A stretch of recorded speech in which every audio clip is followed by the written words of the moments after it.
You're scrolling through another friend's group vacation photos, and your first thought isn't FOMO, it's relief.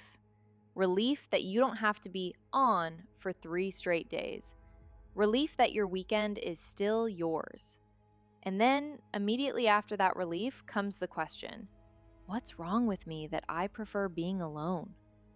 This preference for solitude often traces back to a specific childhood pattern where your emotional world wasn't safely received. And understanding this connection helps you realize there's nothing broken about how you're wired. You're 5 years old, bouncing with excitement about something that happened at school.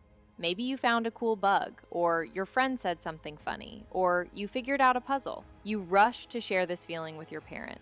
And instead of matching your energy, you get, "That's nice, honey," without them looking up from their phone.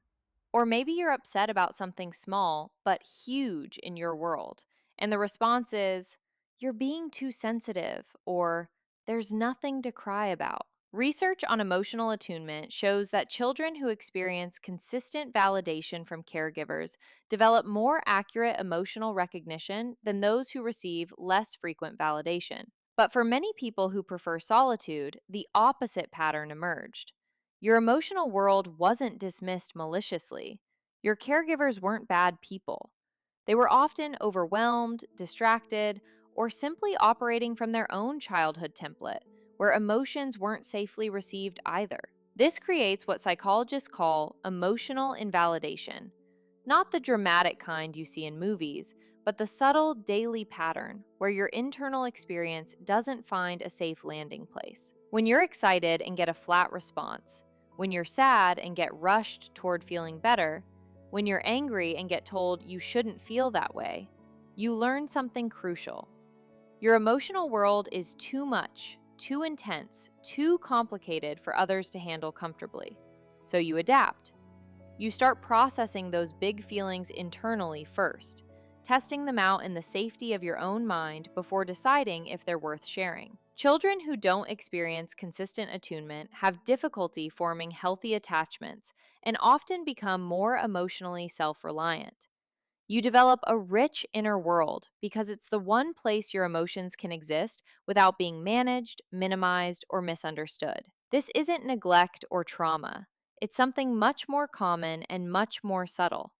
It's the accumulation of small moments where your emotional experience wasn't quite met with the attunement you needed, teaching your nervous system that solitude is where you can think clearly, feel fully, and be yourself without having to perform emotional regulation for someone else's comfort. After hearing about this emotional invalidation pattern, do you recognize it from your own childhood? Those moments when your feelings didn't quite land safely with your caregivers? Drop your answer in the comments below, because understanding where this preference comes from is just the first step.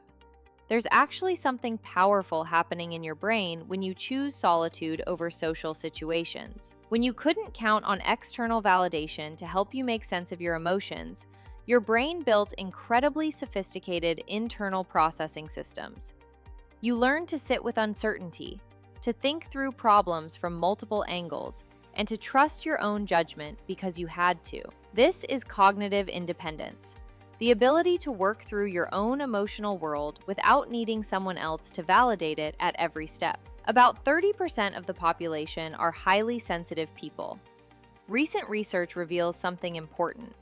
While heightened sensitivity can pose challenges, the presence of warm and responsive caregiving significantly enhances emotion regulation in highly sensitive children. But when that consistent warmth wasn't available, you developed something equally valuable: the ability to regulate your own emotional world without external support. You're not avoiding social situations because you're broken or antisocial. You're choosing environments where your nervous system can actually function optimally. In groups, you're often managing not just your own emotional experience, but unconsciously monitoring everyone else's. Picking up on the tension between two friends, noticing when someone feels left out, sensing the shift in energy when someone gets uncomfortable. That's exhausting work that most people don't even realize is happening. When you're alone, that hypervigilance can finally rest. Your mind can process without the constant input of other people's emotional states. You can think clearly because you're not filtering your thoughts through how they might land with others. You can feel your feelings without having to manage anyone else's reaction to them. Research on attachment security shows that secure relationships buffer highly sensitive people from distress, while insecure attachment may increase their vulnerability. But here's the reframe. If you didn't get that secure attachment buffer, you built something else: emotional self-reliance and the capacity for deep, independent thought. This isn't a consolation prize. This is adaptive wisdom. You can sit with complex emotions without needing someone else to fix them. You can work through problems without external validation at every step. You can enjoy your own company because you've cultivated a rich inner world that doesn't depend on constant social input to feel alive and engaged. Your preference for solitude isn't a symptom of childhood wounds that need healing. It's evidence of remarkable adaptation.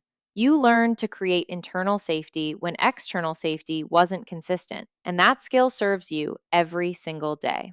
Subscribe for more psychology that helps you understand yourself better.